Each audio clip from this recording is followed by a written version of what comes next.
Join me as we talk all things true crime.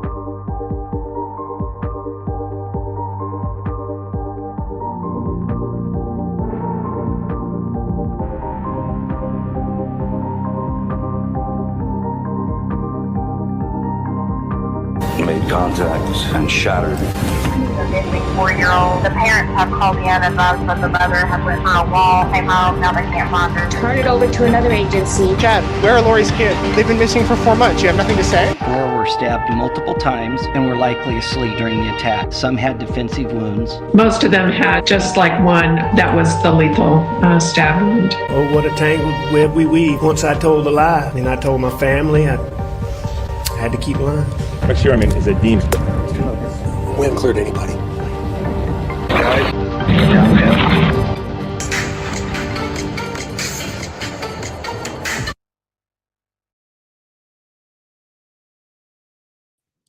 Hi, everybody. Thank you so much for being here for another ATS News live stream. Usually we don't go live on Monday, but there's just some things simmering in my head with this case that I wanted to come on and talk to you guys about.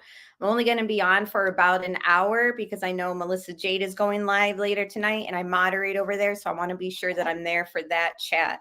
So let me know if you can hear me. Hi, Lady Sarah, Melmac, Sherry, Derek. Good to see you. I haven't seen you in a little bit. Hi, Tony. Mac J, Adrian, good to see you guys. Hi, Maligator. All right, Pointer Lover, Carol's here. Nana Banana. Okay, guys, so we're just going to get into it. I see you guys all joining. Thank you so much again for being here. Hit that like button. I want to start off with, some statements that I find interesting. Again, I know that there are no charges yet for the mother. I don't know if there will be. In fact, Vinnie Politan doesn't think that there will be charges coming. I will play his little snippet of him stating that. Hi, MK. So I thought that was interesting to hear. Give me a second to just kind of share my screen a little bit. I don't see anything wrong with pointing out things that are questionable. And there's just some things with the mother that I think we are all kind of on edge about a little bit, kind of wondering, like, what did she mean by that? And, her saying we dropped her off. And then she says, my partner, come to find out these two weren't even together in a relationship like that for a long time. He was just, I guess, living in the spare bedroom and then living with his parents' house and had just come back into town for the birthday party. So there's just a lot of weirdness with this case. And I just don't, I don't know if charges will be coming from the mother or what she knew or when she knew it. But I think that we're all wondering, what level of involvement, if there is one, did she have? So the other thing, too, that I kind of want to question is, her stating that she saw her in the morning at around, 8 or 9 a.m. Let me double check my notes here. Yeah, 8 a.m. Getting changed. So, the autopsy experts are stating that the autopsy is done likely, but the toxicology they might be waiting for. My question is, what will happen if the autopsy comes back and it states the time of death being before 8 a.m.? So the reason why I question that is, as far as what did she know, how much did she know, if any? What if this whole seeing her getting changed in the morning at 8 a.m. isn't true? And we find that out by the time of death. I'm not saying that that's going to happen. I just think, in my own mind, the science is going to tell, the story, the toxicology, everything. So is it possible that the time of death comes back being before 8 a.m.? So I'm curious your guys' thoughts on if you think that that is likely, because I've seen a lot of people say that they think something happened to Madeline after the birthday party, which obviously is before 8 a.m. So we just don't know. Did he throw her stuff out at 7:35 and they seen her passed away in the car before that time? The timeline of that, I'm not sure the exact logistics in the order of that, but I think it is around 7:30-ish. He's seen throwing things out So that's a good question. So does that indicate already something had happened? We'll have to go through that and iron that out. That's a good question, Maligator. Pointer Leva says, I think it happened after the party. I think so too. Again, we can't really be certain, right? Until everything comes back. Now, this I wanted to share. It's been floating around Facebook, and I think that it pertains directly to this case. So I added it into the clips that I wanted to share with you guys. And it says, stop leaving your kids with them. Stop leaving your children with your boyfriends you barely know.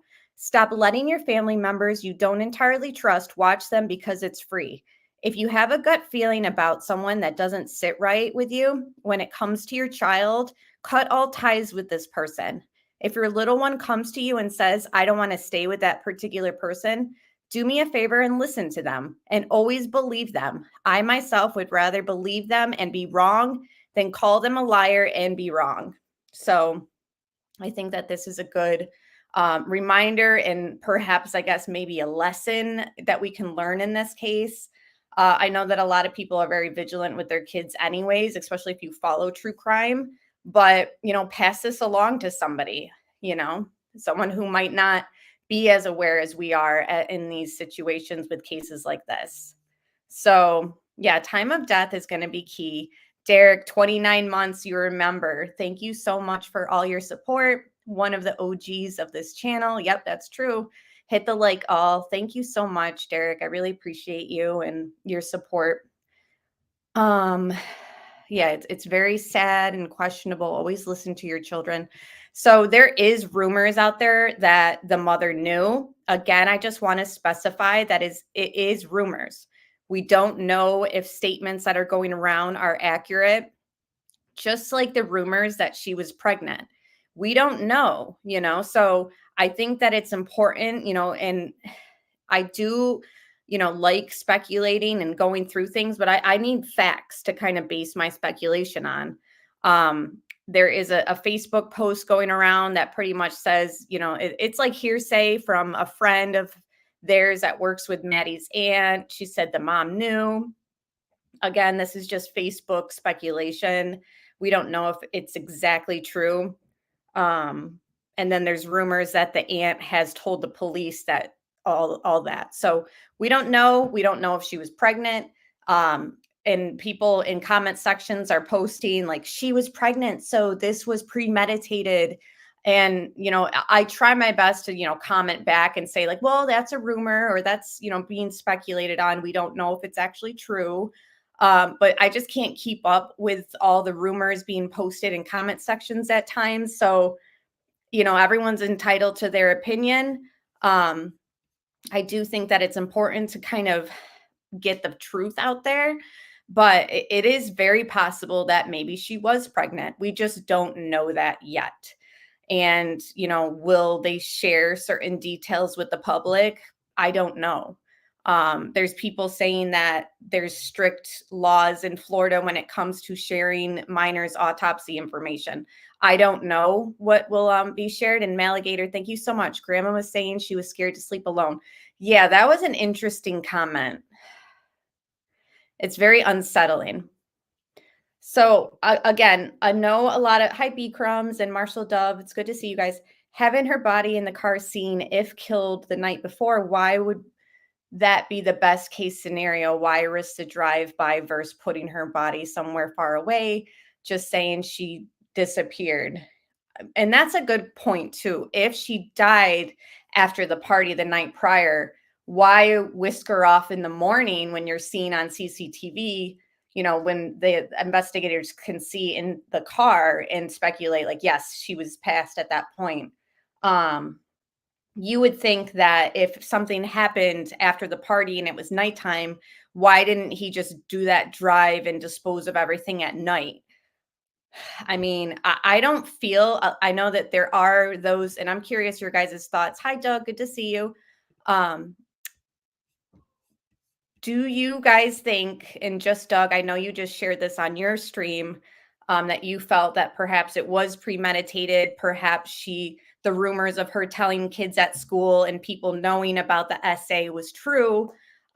he needed to quiet her. So all this was premeditated because he was afraid of people finding out and ratting on him. So I'm curious. I know you speculated that. I don't know if that's exactly what you're saying, but I'm curious what you guys are feeling as far as was this premeditated or not. And thank you so much, Pointer Lover member, for 20 months. I really appreciate you and I love you and all you guys who show support. Gifted 5 memberships, Derek. Thanks so much and welcome to the members. I just feel like this is so unorganized that I would have a hard time believing it was premeditated. But the fact that there was SA going on for a long time, it is fair to kind of say like, well, perhaps they needed to quiet her, or he needed to quiet her and to, to prevent other people finding out if she told people.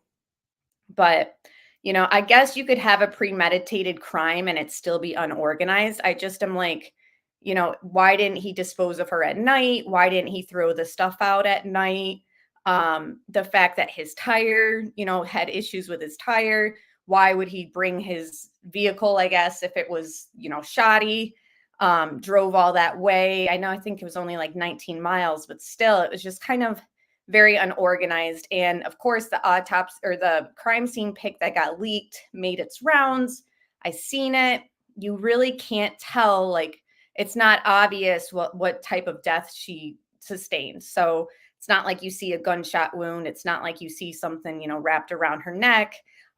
She was hidden underneath like grass and stuff like that, which is another thing. It's like, if this was premeditated, why didn't he hide her better? It's hard to kind of piece it all together right now. Yeah, I want to know where the mom was that morning. Yeah, I'd like to know an exact timeline, like we were saying earlier. If he's seen on camera around 7:35, I don't know if that's the exact time that he was seen on camera. That we can find out just by watching the press conferences. But, if that is before when the mother saw her getting dressed, that's questionable. You know what I mean? So I don't know. All right. So let's get into some statements that I find interesting. I know that other people have gone through these. These were just ones that I picked that I kind of wanted to go through. I know there's more than one statement that she's made. Yeah. Timeline is missing so many hours. I think he panicked with the flat tire and took her out of the car. Someone stopped. That's why he left her there. Right. And did he know? They said something like, oh, she might have been embarrassed by his vehicle. So like he obviously knew his vehicle wasn't reliable. So that's why I'm like, if this was premeditated, why would he take that vehicle and risk, getting the flat tire? I'm curious if the tire had issues prior, like was it leaking air for a while? Like all these little details matter in the grand scheme of things. Her statements seemed to change. And somebody commented in my post because I had said, she stated that they talked after the birthday party and she was sharing her presents with them and she was really happy. And then in another statement, she said that she saw her getting dressed in the morning. And I've said, wait, I thought that the last time they talked was after the party and she was showing her the presents. And then somebody said, well, she never said that she talked to her in the morning when she saw her getting dressed. She just saw her in the morning getting dressed. So, whether it's semantics or not, I guess they got me there, but we'll see exactly what happened. So 9:30 was what? Sorry. Which makes me question who and what was seen in the video that law enforcement claimed she had passed. Maybe not her, but look alike to throw off. I don't know about that. I'm thinking something alerted them to know she's passed. Perhaps maybe they saw him carrying her to the car too. Not sure. 200 in chat, only 55 likes. Yes, let's hit that like button, guys. It's all I ask. It's all I ask you guys to do. Yeah, she gave the wrong description of clothing. That was another thing that was strange, So, all right, let's go through this.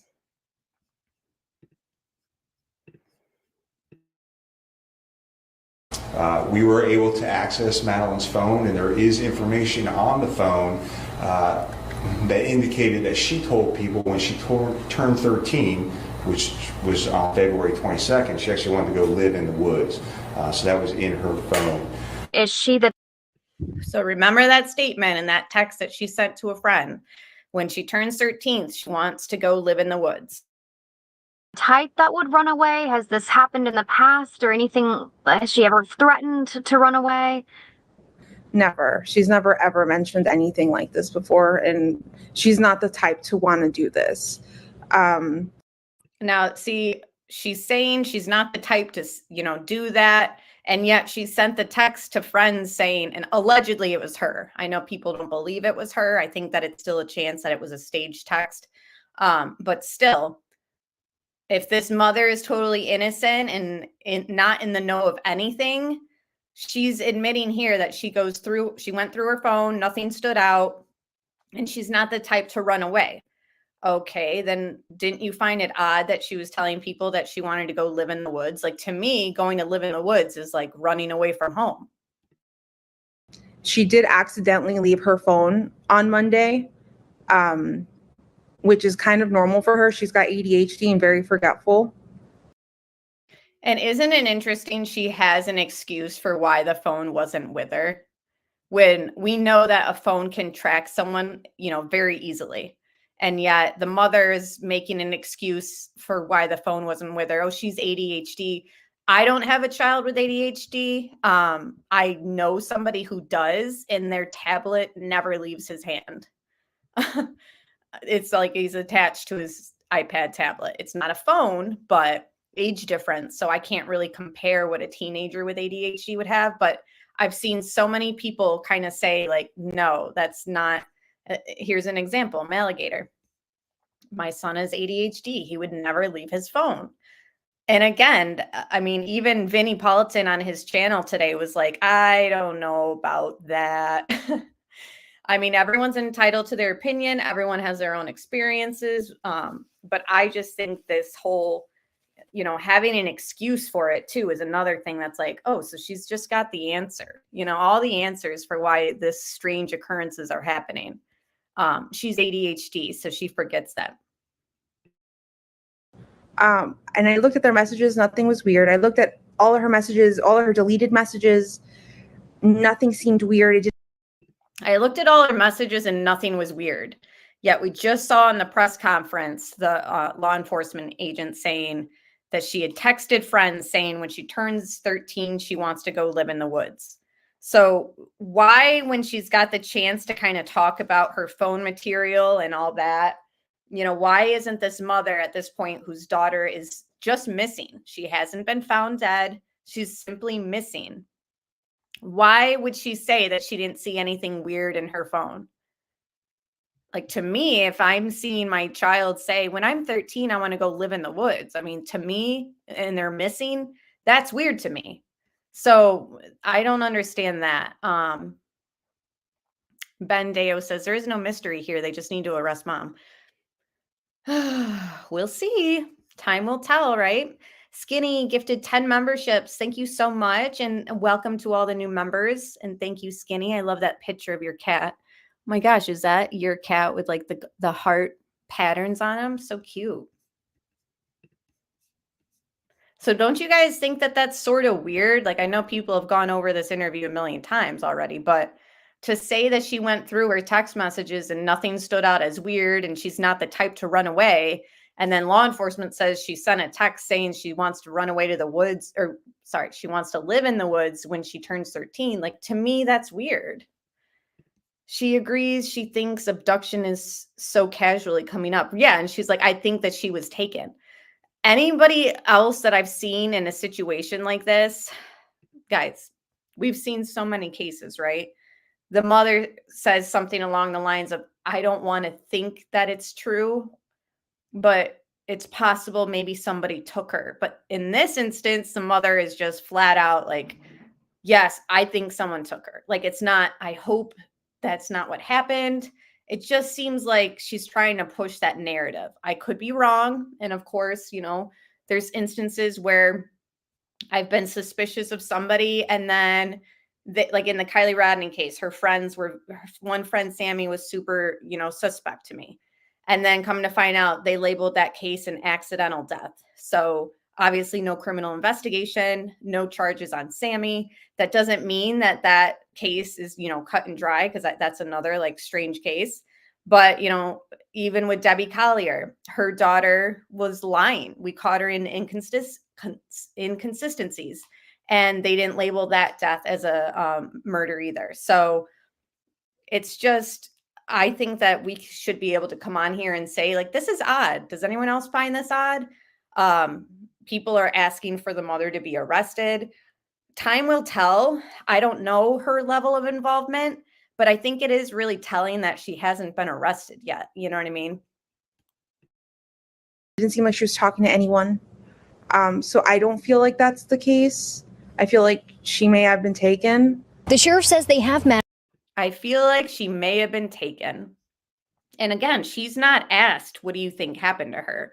She's willingly giving that narrative freely, knowing that she's on camera, knowing this is all being recorded and put out there, instead of just not even wanting to go there as a mother. I know some people like would be like, oh, they wait to be asked by the reporter, like, so what do you think? If you had to pick what you think happened, what do you think? And then they say, like, I don't know. I don't want to think it, but maybe somebody took her. Here, she's not even asked anything. She's just given it as information. Like, I think she may have been abducted. Madeline's phone and found that at some point she did tell someone she wanted to go live in the woods when she turned 13. We're searching all the areas around that area where she was last seen. As far as I know, they're conducting a search around the school. Behind the school, there's a Shingle Creek. There's a wooded path area that you could walk. So he just said in that little press conference, we're searching all the areas of where she was last seen. So that is coming from their statements and Stephan's statements, right? Like, we know it's alive now because she, whether he drove around with her deceased in the car to the church, I don't know. But we know that she wasn't being dropped off at school pretty much. She didn't get out of the car and walk like Stephan claimed, right? So, but still at the point of the investigation before her body's found, the law enforcement is saying that we're searching places where she was last seen. Then we're about to hear Jen say here, like, they're wasting their time pretty much, not verbatim, but along those lines. She's saying, I don't know why they're looking over there, or they're wasting their time. They're not going to find anything. He just explained, and it should be obvious to her why they're looking in this area in woods. But still, she's just kind of saying like it's a wasted. I don't know. It just doesn't sound like she has much hope at all. And now some people have attributed that lack of hope to her knowing already that she was gone. Other people have just said, we don't know this woman's baseline. We don't know how she normally acts, or, what type of temperament or level of anxiety, or, whatever's going on with her at this moment. I guess we don't really know Jennifer, right? So who knows why she's acting the way she is, but a lot of people find it suspicious. I'm waiting for the autopsy to see if she was pregnant by him. Right. I know. And there's talk already from people who was friends with him that have come forward talking about prescription drugs that he was on, some sleep aids and other things. Other people have talked about the mother being on bipolar medication. I don't know. I don't know what's true. All I know is it possible that she was given a drug that she passed away on? Like, did she overdose accidentally? And then they wake up in the morning and she's not breathing and they panic, and that's why it's all unorganized. That obviously would be determined with the toxicology. And yet that's going to take time. So the autopsy, for sure, experts are stating, is done. The toxicology could definitely take more time. When that comes forward, and this is obviously just speculation, and the drugs link to the mothers, or the drugs linked to Stephan, and it was, something like that, then that's going to be a different layer to everything. But we don't know that yet. We just don't know all the facts yet.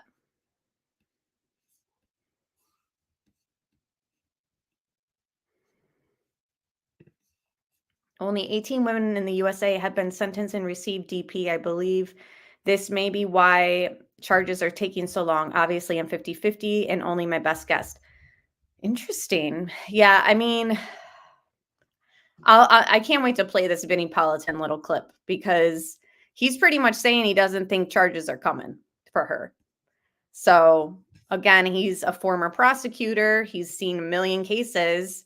I think his opinion is interesting, but time obviously will tell. I love technology catching up with these idiots. And everything's just so unorganized. Hi, Unravel. Good to see you. Did he stay there? I'm wondering why she said he picked her up to take her to school. Oh, she said that he picked her up? I must have missed that little detail. That's interesting if so. So I've heard that he was staying with his parents and then came to town and stayed with them because of the party. Then I also heard that he was living in a spare room in their apartment or townhouse, whatever it is, condo. And but they weren't in a relationship anymore, Jen and him. I don't know. Nobody is speaking. Stephan, whatever, Stearns is not speaking, and Jennifer stopped speaking as well. So, and that's the thing too. If your daughter was just murdered and you're completely innocent, why would you like stop talking? That's the other thing that's kind of a head scratcher. Of course, your lawyer is going to suggest, they're going to twist your words and all this stuff or paint you this way and that way, and you don't want that. But at the same time, like, I've yet to see another case where like the mother's just completely zipped her lips if she's 100% innocent. Now, again, I'm not saying that this mother's guilty. I'm just saying from what I've seen, it's just odd pattern. It's a hiking path. They are going back there with their canine dogs.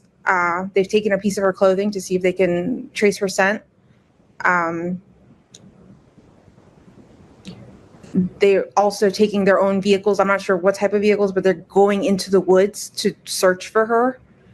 But I don't feel like that's going to find anything right now. We've had people all day on that trail sending us photos to see if anything there looks familiar and like her personal belongings, and nothing is hers.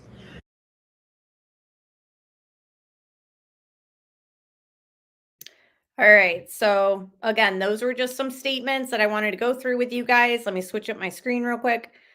Again, just wondering why she said she reads through their text messages, didn't see anything strange, and then also says, law enforcement say that she was texting people saying, when I turn 13, I want to live in the woods. If I'm a mom, my daughter's missing, I'm not going to say I didn't find anything strange in her phone when there's a text to people stating that. And she even said she checked her deleted texts. So how did she miss this text talking about running to the woods? I don't get that. So if you guys can help me understand that, comment below or whatever on replay. So this woman asked Vinny, and again, subscribe to his channel. He just kind of came on YouTube. 19K subscribers. I like Vinny. I know some people don't. I prefer him over Nancy Grace personally, but he was doing a live stream on this earlier today, and somebody asked him this question, and I just wanted to play his answer because I find it interesting, and then we'll switch to Court TV's episode on the case as well, and then we'll just conclude it. I'm just going to listen to the episode with you guys and close out in time to watch Melissa Jade's channel. What's his channel? It's literally called Vinnie Politan. Yeah, you could find it right under his name. So they said, Vinny, do you anticipate an arrest for the mom soon?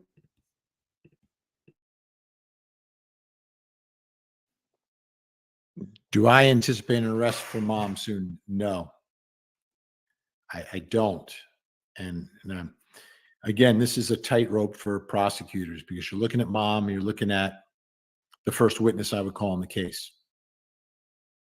If you're charging Stephan, as Stephan is charged with the murder and the abuse, the first witness I'm calling to the stand is the mother. Period. She's going to lay out all the evidence. It's not going to be the medical examiner. It's not going to be the investigator who responded. It's going to be her. However, if she's a co-defendant, that's out the door. Then she'd have to cut a deal. Then her credibility is undermined, is vulnerable to attack. You know, it still is usable and could work, because we've seen it a million times where a cooperating witness's testimony is used to convict. And, you know, most recently, Adam Montgomery, Kayla cooperated. She clearly was involved to whatever extent you believe she was. She was there in the middle of all of it. But that's part of the process for prosecutors. You have to balance, how much do I need the eyewitness testimony versus the forensic evidence versus videos versus any DNA evidence I have, any other circumstantial evidence that I have in the case, including videos of the car. So there's a lot to consider. So I don't think she would be charged quickly. And I think there would be discussions with her lawyer if they believe she's going to be charged with something before they charge her. So it's a little more nuanced than just charging the mom. You know, if the child was missing, there'd be more pressure to charge mom if she was culpable for anything. All right, folks. All right. So again, we don't know if that's going to be the case. Just an interesting perspective from a former prosecutor, right? So I don't know. We'll have to wait and see. Like he said, there could be deals made. There could be talks said with, you know, her lawyers and all that. Johnny, thank you so much for the tea. Please enjoy the tea, everybody. There's decaf in there as well. So I just want to listen to this episode. And then it's 29 minutes. We'll listen to it together. Thank you all for being here. And yeah, here we go. February 25th should have been a great day for Madeline Soto, her 13th birthday. It just can't happen without someone being held cool. Don't know why it just skipped ahead like that. February 25th should have been a great day for Madeline Soto, her 13th birthday, celebrating a new phase in her life, becoming a teenager. There was a party, but her mother, Jen Soto, could not make it. But her mother's live-in boyfriend was there, stephansterns, a man who had been in Madeline's life for at least a couple of years. In fact, Jen referred to him as Madeline's stepfather, even though they were not married. The next day, Jen and Stephan say Stephan gave Madeline a ride to school. They also say Madeline was embarrassed and did not want to get dropped off in front of the school, so she was dropped off at a church parking lot less than half a mile away. That's the last time they say anyone had contact with her. Investigators say the evidence paints a much different picture. They claim they have evidence of Stearns dumping Madeline's laptop and backpack in a dumpster and have images of Madeline dead inside Stearns' car. Madeline never made it to school and was found. I definitely respect your opinion, Jen. I really do. I think there's something off with the mom. I'm not over here saying she's guilty, she's guilty, she's guilty. But I think we're all entitled to our own opinions. So unfortunately, I'm the type of person, like if you tell me to do something, I'm going to do the opposite. So, you know, if I have a gut feeling something's weird, I'm going to come on here and talk about it with you guys. So when you say leave her alone, I mean, you can't really silence people with their opinions, just like I wouldn't silence you for that. And I showed your opinion on the screen and I really appreciate it. And I know there's other people out there that don't think she had anything to do with it. So time will tell. Time will tell. And even if there's not charges, like we just heard Vinny say, you know, they could find out certain things, but they need her as the witness at the trial. She strikes a deal. There's something spoken with at her, with her lawyers, all that. So again.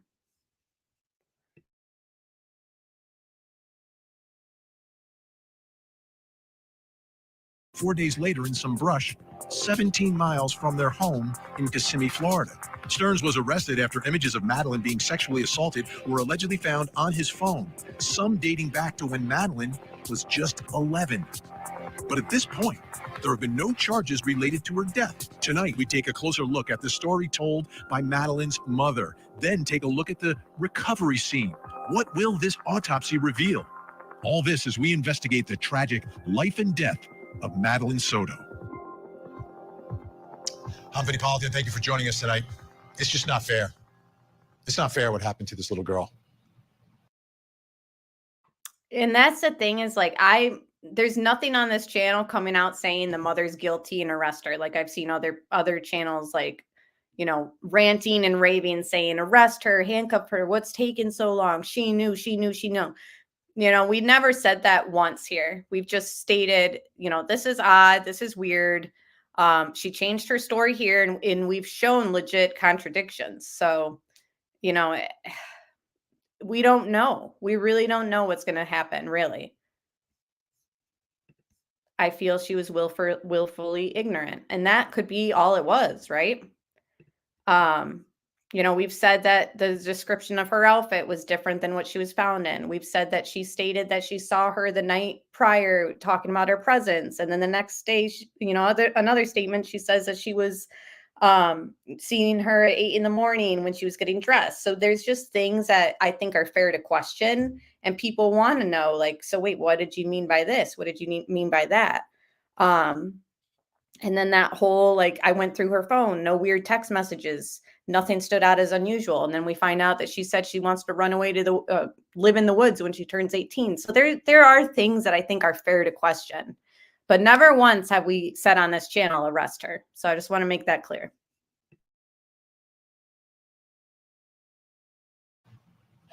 It's beyond outrageous. Tough life. She's being tortured. She was being tortured. The allegations are that this was going on for years, this sexual abuse in this home, and it's not stopping. Why didn't it stop?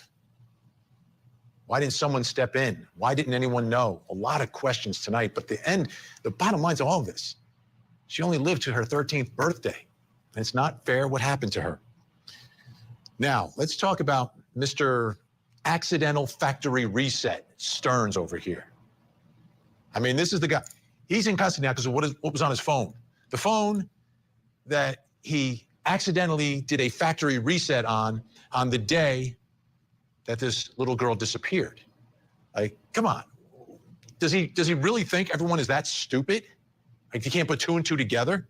And by the way, how do you accidentally reset your phone? How do you do that? Explain it to me, please. I'd like to understand how that can be done accidentally. But I don't believe in coincidences. I just don't. Most of the time, they do not bear out. You can put pieces together. In all the cases and the trials we cover on Court TV, all these little circumstances, all these facts, you start putting them together and it leads in one direction. And that's what's happening here. Hello, BG, OG. Thank you for being a member for 6 months. I really appreciate you. And the question is, what happened? What happened to this little girl? When was she murdered? Where was she murdered? How was she murdered? Those questions have not been answered yet publicly. There's an autopsy. That's an interesting theory, JNEE. The only thing is they've already listed the manner of death being homicide. So we don't know the cause of death, but I think that if it was something like that, by now the medical examiner would have stated this was, they wouldn't label it as a murder, basically. Hopefully that autopsy will reveal a lot of that information. And when I say information, I mean evidence, because every piece of information is evidence in this case. Because this just can't happen without someone being held accountable for what happened to Madeline. The other thing that's confusing me tonight is Mom, Madeline's mother. What's her story? What exactly is her story? What is she saying? What has she said? What does it mean? I don't have a clear picture yet. And obviously she's not talking anymore. Investigators are gathering up their evidence and information, so we don't know everything, but we're going to try to learn a lot more tonight. So let's start with what we know right now about Mom's story. And it begins, let's take a look at the arrest affidavit. This is the arrest of Mr. Accidental Factory Reset. On February 26, 2024, approximately 2,000 hours, Madeline Soto, 13-year-old, was reported missing by her mother. The mother advised her daughter's stepfather, Stephansterns, picked her up from home and dropped her off at Hunters Creek Middle School.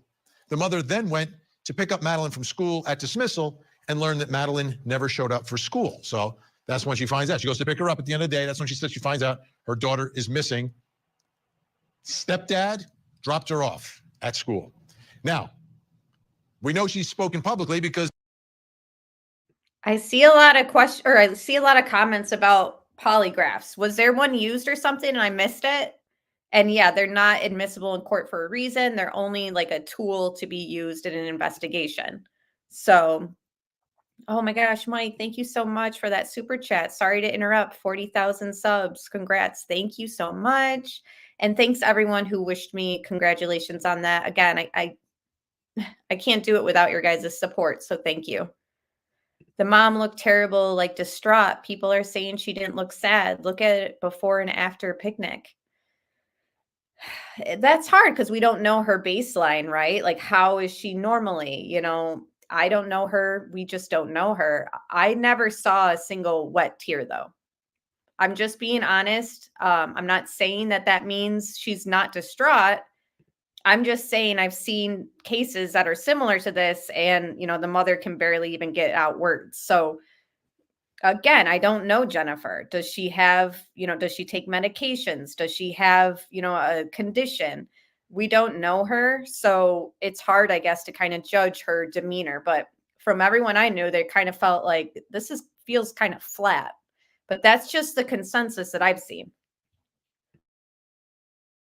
this began as a missing persons case.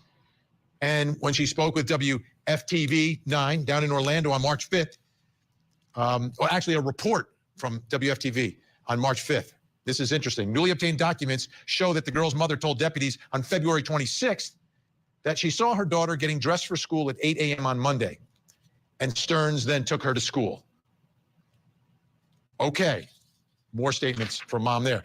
Now, let's take a listen to a February 27th interview, again by WFTV 9 down in Orlando with Jen Soto. Again, this is her telling her story and the story about what happened here.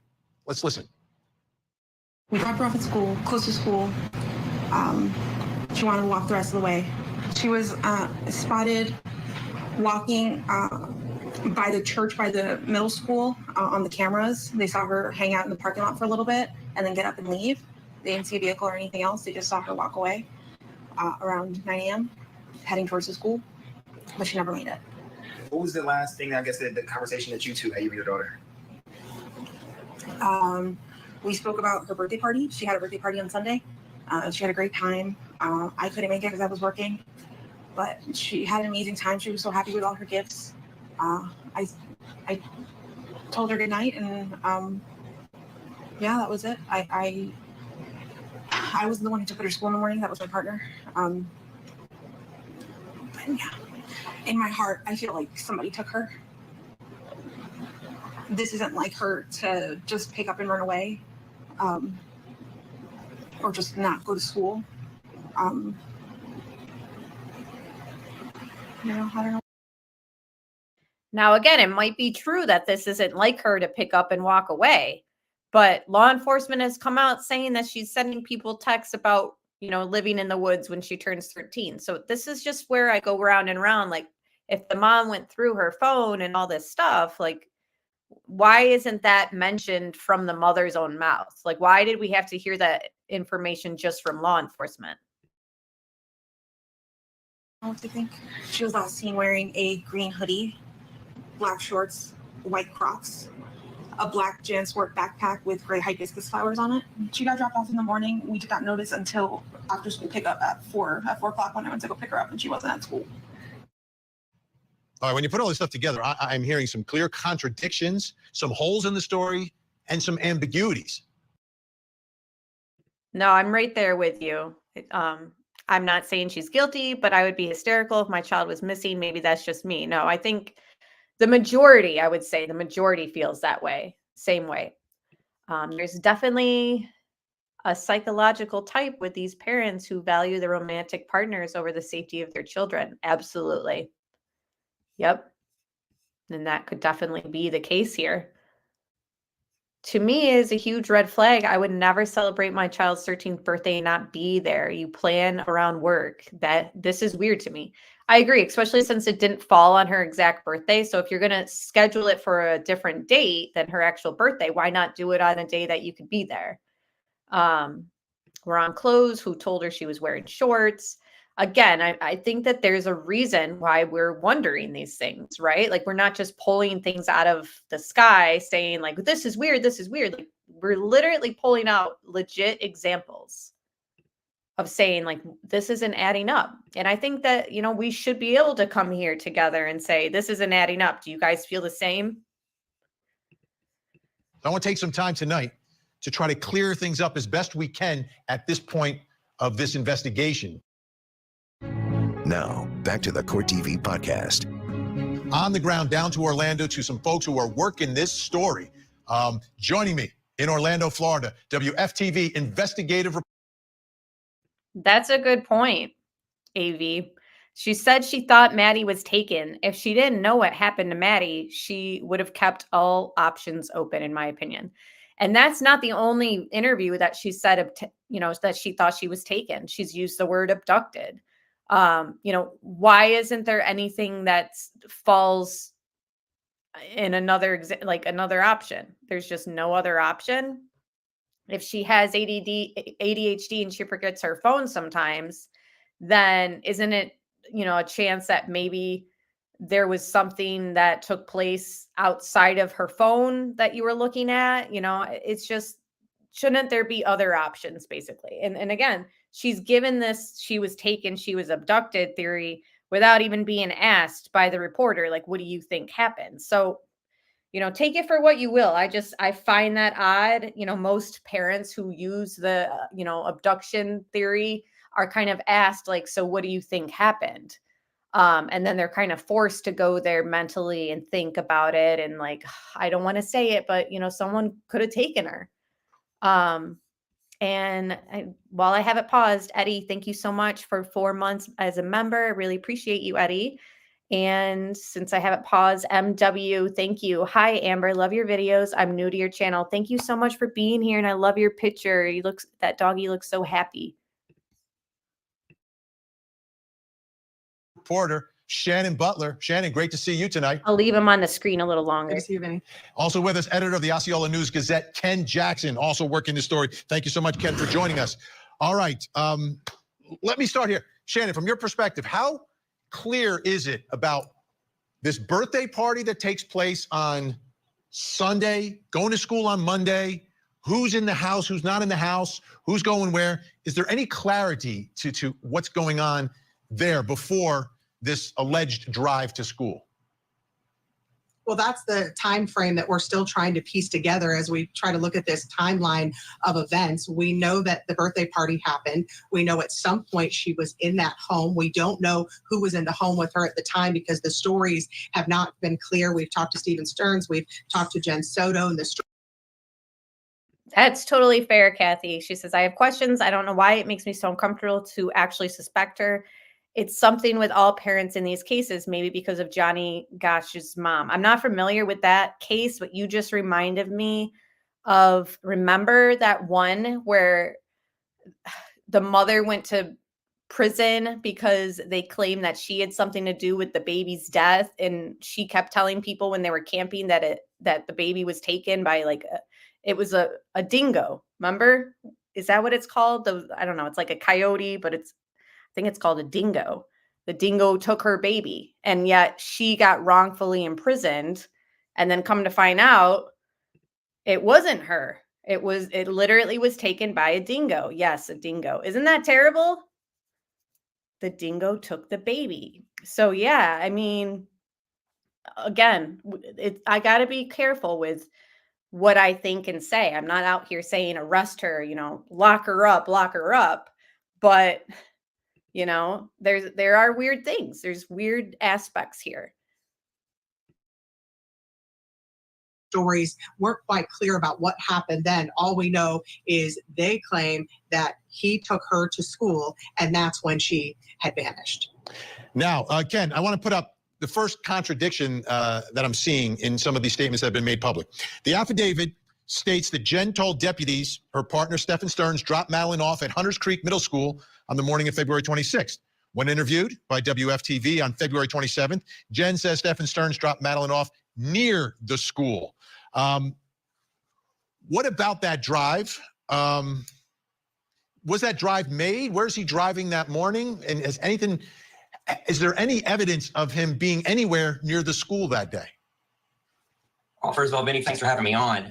If you look closely at that map, first of all, something I want to say about that neighborhood is if you notice right there on Town Loop Boulevard, the church and the school are separated by State Road 417, which is a elevated toll road.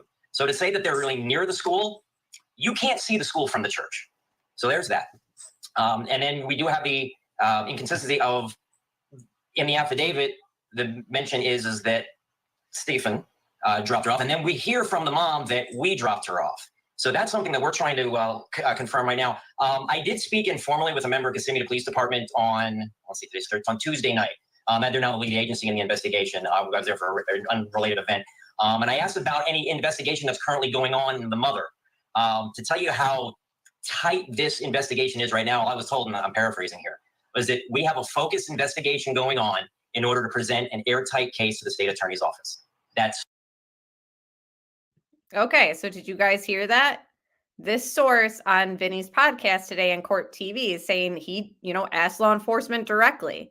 So I'm going to play that again so we can kind of hear it. I'm going to slow it down too, because I have it at like 1.5 or no, 125, whatever. Normal. The mother. To tell you how tight this investigation is right now, I was told, and I'm paraphrasing here, was that we have a focused investigation going on in order to present an airtight case to the state attorney's office. That's all the Kissimmee Police Department is saying right now. And you need that airtight case. I mean, Shannon knows I spent a lot of time down there in Central Florida. Was it more than a decade ago? And we thought that case was. So earlier, somebody in chat said law enforcement needs to make it clear that she's not being investigated or whatever. Apparently, a recent statement is saying that they're, looking into things and want to make sure that it's an airtight case for the prosecution's office. So take that for what you will. Does that mean she's innocent? Does that mean she's guilty? I mean, I don't know. What are they going to use her information for? Is she going to be a witness for the prosecution? Is she going to be a co-defendant? Would they have, two separate trials if that's the case? We just don't know yet. Airtight. All right, Shannon, here's another contradiction I'm seeing. In her interview with WFTV, Jen says, and this is what Ken just said, we dropped Madeline off for school. In the same interview, Jen says her partner, Stephansterns, dropped Madeline off for school. What do you make of that contradiction, the we versus like, oh no, he did it? Well, I think at first when she told that story before we know what we know now, we just thought it was one of those conversations where you have, you and your husband, you're like, oh, we dropped her off at school at 8 o'clock. But then when that affidavit came out and an initial report that says something completely different about when she last saw her daughter, we started to go back to that interview and listen to it again. She told us twice in that interview that we dropped her off at school. And then she says, well, I didn't drop her off. My partner dropped her off. That's another thing. She calls him a partner. We've heard it's the stepdad. We've heard it's the boyfriend. Also, that's unclear about. Yeah, and when she said a partner, I'm sorry. I'm just saying, in my mind, my head went to partner in crime. Again, I'm just sharing my thoughts and opinions with you guys. I'm not saying she's guilty. I'm just telling you, when she mentioned him as her partner, I couldn't help but kind of go there mentally. About that relationship too. So we know she wasn't dropped off near her school or at school because the video evidence that the deputies have and police now have, that doesn't add up. It was nowhere near the school. Next contradiction. Told WFTV that Madeline was spotted on camera in the church parking lot walking towards the school around 9 a.m. on February 26th. And this is what Shannon's saying. Police say video evidence leads them to believe Madeline was already deceased 8:19 a.m. on February 26th when video footage shows Stephansterns' car at. See, 8:19, they're saying that they see him, driving with her deceased in the car. Mother saw her getting dressed at 8 o'clock. So 19 minutes later, she's seen dead in the car. Can someone make that make sense to me? What happened in 19 minutes? They literally just said 8:19 is when she's seen in the car dead. And the mother stated that she'd spoken with her as she was getting dressed in the morning at 8 o'clock. At their apartment complex, and Madeline's body is visible. Ken, this was the part of that interview that confused me the most, because she's referencing something about being on camera at 9 a.m. That's impossible. Do we even know if there is surveillance video at that church? Well, we know that there is surveillance camera at the church. The whole seeing her on camera near the church walking around 9 a.m., and my understanding was it was a tip or something that was speculated on, but it was too grainy to tell if it was her. And then law enforcement came out saying, no, she was already dead at that point. So the video, her walking has confused people, but as far as what I understand of it is it wasn't clear enough to know if it was her or not. And then obviously it wasn't her. But we don't have, we don't at 9 o'clock, we don't have her on that. Now, something else that we're trying to confirm right now is that we're trying to confirm, part of the affidavit was that they have it on camera that Stephan dumped some of Madeline's items, the backpack and the laptop, in a dumpster. What we're trying to confirm now is if they were found in the apartment complex where Stern's address is listed on one of the charging affidavits. Now, that's on the west, about the northwest side of Kissimmee. And we are also trying to confirm the time that he's seen dumping her backpack and laptop. So if anyone in chat while we play this knows that time, please let us know, because I want to know if it's before 8 a.m. when Jen's talking to her getting dressed, or, when does that fall in the timeline? Unfortunately, it's a gated community, so it's not like we can all just head on in there and look for ourselves. But they have not been able to confirm, and at least we have not been able to confirm that that's the dumpster, but that would have been a full, because I know my daughter's in 9th grade, so she just got out of middle school. So I know middle school goes in around 9 o'clock, a little after 9 o'clock. The timing from the affidavit says that they saw the car about 7:45. It dumped the items in the dumpster, and then at 8:19, it was on camera again with what they think is Madeline inside the car. They believe that at least the Orange County investigators, that she was already dead. So there's a lot of things in here that aren't. I thought that's what it was. 7:35, laptop in the trash. Again, we'll have to definitely, not that I don't believe you, but I want to reconfirm that my time slot was accurate too. I think I do remember 7:35 is when he's seen dumping it. And 8. So she said 8 a.m. she was getting dressed. And then the night prior, she said they talked after the party about presents and stuff. So I'm confused there. We're hearing 7:43. I think the time was 7:35. Okay, you meant a.m. Okay. Yeah. So what's going on? They're dumping the backpack in the dumpster and the laptop before Jen is seeing her get dressed. This isn't making sense. I think we're all on the same page that something's fishy with this timeline and seeing her getting dressed.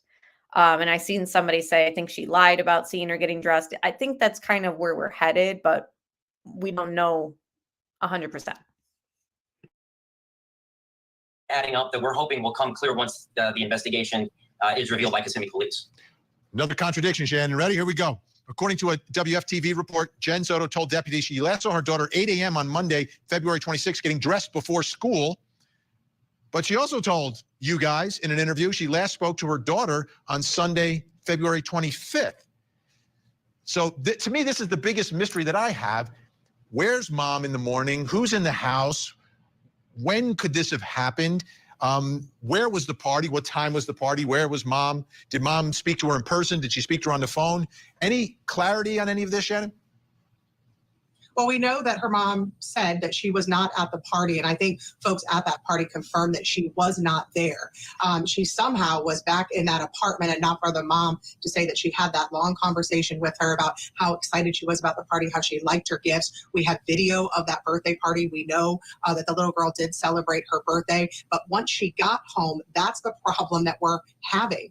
Did you say goodnight to your daughter, as you told us originally, and then someone told you that he took her to school, because then in the affidavit or the incident report, the first responding deputies, when they talked to her, she said she saw her get dressed for school. Then she saw Stephansterns drive her then to school around 8:30. But remember, that video evidence at 8:19, according to the sheriff's office, shows that she was likely already deceased. So if she saw her get ready at 8 and then said he took her at 8:30, it's not possible if you look at the evidence that those deputies pulled from the apartment complex.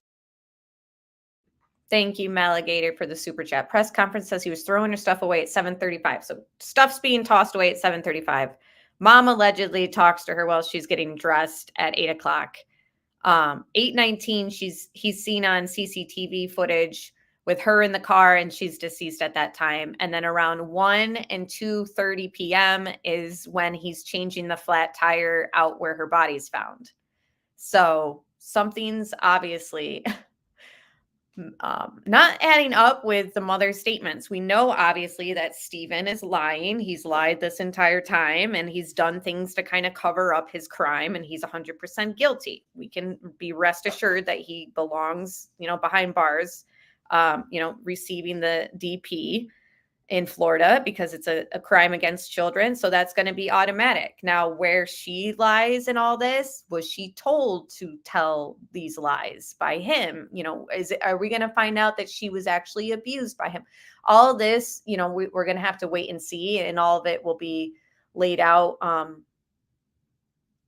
once they can give us that information. It's just a lot of mysteries and speculation going on right now, but I think that there's a reason why we're kind of all scratching our head. It's not for nothing. Chase, 8 a.m. I dumped empty beer cans, a lot of them. We needed that little comic relief. And yeah, thank you all for being here again. I really appreciate you guys being here. We're almost done. I know I wanted this to be done in an hour. Just going to listen to the rest of this court TV thing. It's very interesting. But yeah, I agree, Zoe. I hate to say it, but this mother is a liar, and why is she lying? We need to know. We need to know the full story. They believe at 7:35, when her backpack was dumped in that dumpster, she was likely dead then. In fact, one of the reports, it says that Stephansterns said that he saw her in that parking lot actually open her book bag and was digging for something. And he said, I thought it was her headphones because she was always looking for her headphones. That was the same backpack that detectives say he threw in the dumpster at 7:35 in the morning. There is video at that church parking lot, but they've never said that's actually her. They had some conversation with them early on, and they've held on to that story that Oh, yeah, that's right. The journey to justice. Didn't she say something like she was taking her headphones out of it or something like that? Mentioned headphones. So how is she seeing a different backpack maybe? I mean, that's given her the benefit of the doubt, She was in that church parking lot, but no one has ever said that was actually her. It was grainy video, but detectives do not believe that was her, seeing as how at 8:19, they believe she was dead. This is. Thank you. I know investigators know so much more than we do, right? They're holding back. They're putting together, as you described, that airtight case that is necessary to prove a case beyond a reasonable doubt. But this is it's not adding up. It's not adding up. What she is saying and what he is saying and what he is doing and the way. And that's how I feel too, Sally, because like I said earlier in the live stream when we started, what's going to happen when the autopsy shows the time of death was, before 8 a.m. I mean, we've already looked at the things that she said without including that possibility, the backpack being thrown out before and her being seen dead in the car 19 minutes later. But what if, the facts come out that her time of death is, well before 8 a.m. That's going to be a huge problem for the mother. Her story has vacillated a little. Something strikes me that is just wrong here. Ken, any indication when they say investigating? Because no one's been charged in the murder, right? No one's been implicated in what happened to this girl in terms of being either, abducted or killed or wherever that happened. Is mom part of the subject of that investigation? Well, like I said, KPD was pretty tight-lipped when I talked to him on Tuesday, but I have to believe that she's the only person who is around for this who isn't currently incarcerated. So currently, we still do not have murder charges in the case. We only have the sexual battery and the possession of child pornography charges against Stephen. But like I said, I mined for information on that the other day, and while I wasn't told that per se, I have to believe that she is part of this investigation. So because, like I said, she's not in jail. Stephen is.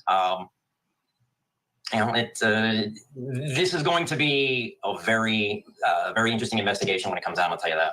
All right, Shannon, as we sit here tonight, what's the question on the top of your mind that you want to be able to uncover the answer to? Like, what is the one thing that is really sticking in your head tonight about what happened to Madeline?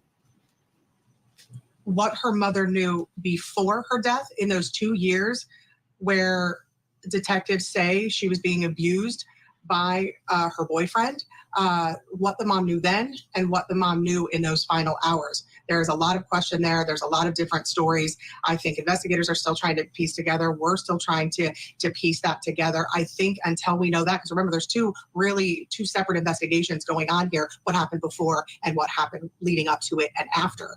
I think that they will look at the mom on both of those things. We still don't know what happened in those final hours or the hours just after Madeline was reported missing. And we don't know what the mom knew, if anything, about the 2 years, maybe even more, that her daughter was allegedly being abused. And how about you, Ken?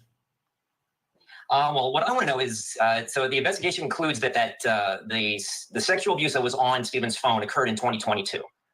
When now the affidavit redacts the name of the victim, but it lists the date of birth and it matches Madeline's. Okay, so if it happened in 2022, number one, she was younger than 12 years old. And can we say for sure that it occurred consistently ever since 2022, so for the last 2 years? And if so, what I want to know is the mom coming from a position of being fearful as well? Like Shannon said, what did she know and when did she know it? Was she covering for Stephen? I mean, these are things that, as a parent of a 15-year-old myself, I really want us to get to the bottom of. Absolutely. Absolutely. Well, both of you are doing incredible work down there. Shannon Butler with WFTV.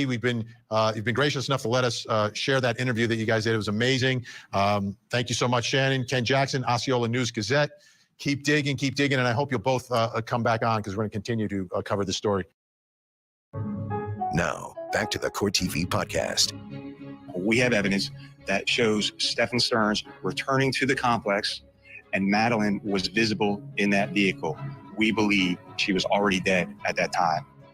That's a big fact, but it has not resulted in any homicide charges. Stephansterns in custody based on sex abuse, sex assault charges, not murder, not homicide yet. That investigation is continuing.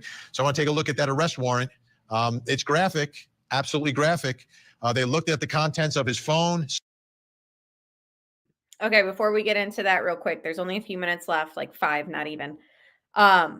Without the charges being placed on Stephan yet, this is where I wonder, even though they've claimed that, the manner of death was homicide, is it the cause wasn't obvious? Like I said, like there was no strangulation marks, anything like that. So is it going to come back after the toxicology comes out? That's what I'm wondering.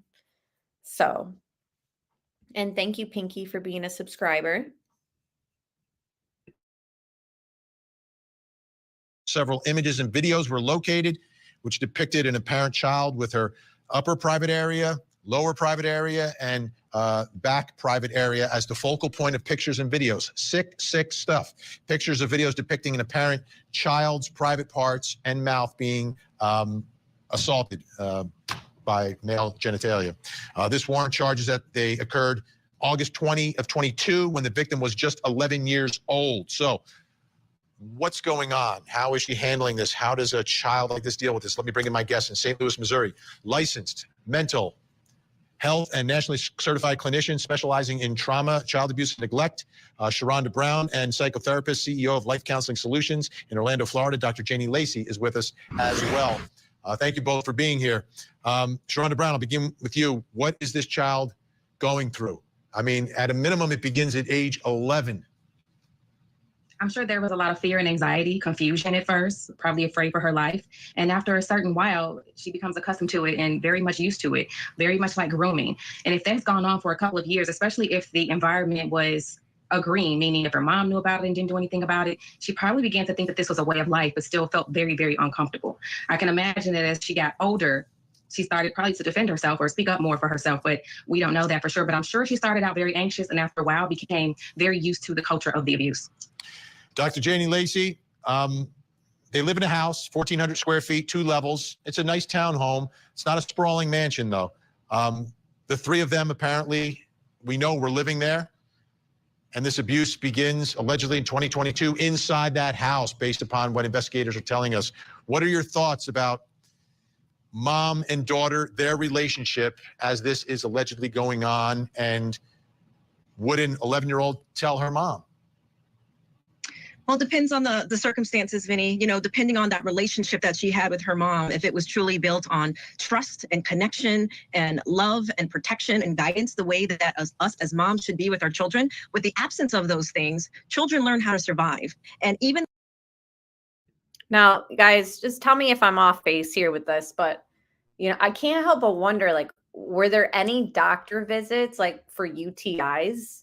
If this was going on since she was 11 and the type of material on his phone involved everything that they've stated, and this is, years of this essay going on, I'm just like wondering, like, was there ever a time where, she had a UTI? Because, I don't know, for those who don't know, but like when you start to become, sexually active, that's a very common thing that happens.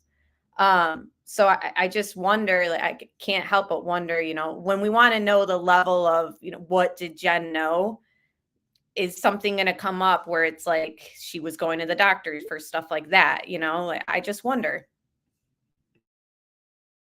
the very people that should be protecting them could be the very source of danger in many certain ways. So children learn to survive, they learn to hide, they learn to split, they learn to almost compartmentalize, they learn strategies in order to deal with their circumstances. And when we look at a mother potentially who could have been a part of or known the sexual abuse of their child, herself probably had a lot of different psychological traumas and emotions that her over attachment to potentially to her boyfriend partner, right, could be based in her fear. And sometimes when we look at mothers who knew or suspected of sexual abuse of their potential child, we're also looking at those denial factors. Was there dependence on this man where she almost discarded her daughter for the connection or the perceived false love of it? There's many different factors when we look at cases where a mother in particular may have known or was in denial of her child's sexual abuse. Sharonda, I don't know if they were taking her to the doctor regularly. I know she was going to school. Are you surprised, or what is it that prevents a child from speaking out to someone, like a doctor, like a teacher, a counselor at school, or someone else about what's happening? Most of the time it's shame or just the idea that no one's going to do anything about it. And other times it's just, not thinking, hey, this is abnormal. Because if she's used to it, then she's like, okay, it's been going on for a couple of years now. Who am I going to talk to? Who's going to even believe me?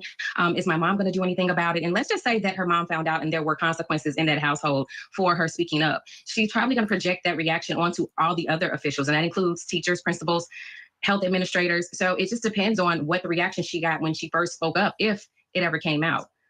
And I don't know if we'll ever find out because she was murdered. Sharonda Brown, Dr. Janie Lacey.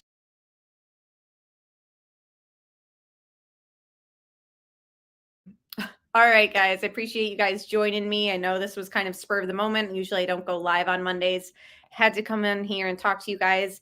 We will be awaiting any news in this story, and of course, awaiting charges, murder charges, and information on the autopsy and toxicology. We'll have to wait and see what ends up coming out or what they can share with us. But yeah, I appreciate all your guys' comments in chat. I know I'm the same way, Chase. It's very draining, which was why, I kind of took a break Friday, didn't do my Friday night live stream like I normally do, and kind of was editing stuff for my Selena Quintanilla documentary, which I'll include information that Yolanda has recently stated in prison. So I'm working on that behind the scenes. We will obviously do another live stream this week, and then Chris Watts live stream where we just go over the case and review some of it. A lot of people like joining me for that. So if you guys want to follow this case and other cases, subscribe, like, appreciate all my moderators, everyone who donated tonight. Thank you so much. And yes, hit the like button on your way out. We'll talk very soon. Justice for Maddie. And hopefully we get some, charges this week. And we'll be, waiting to see what ends up happening with the mom. But I think that everyone has been really, really diligent and good at pointing out, legit, good old Chris Watts, inconsistencies. So we will talk very soon, and I'll see you guys maybe tomorrow night or later in the week. We'll see. Thursday will be the Watts live stream, though, for sure. And so good night, guys.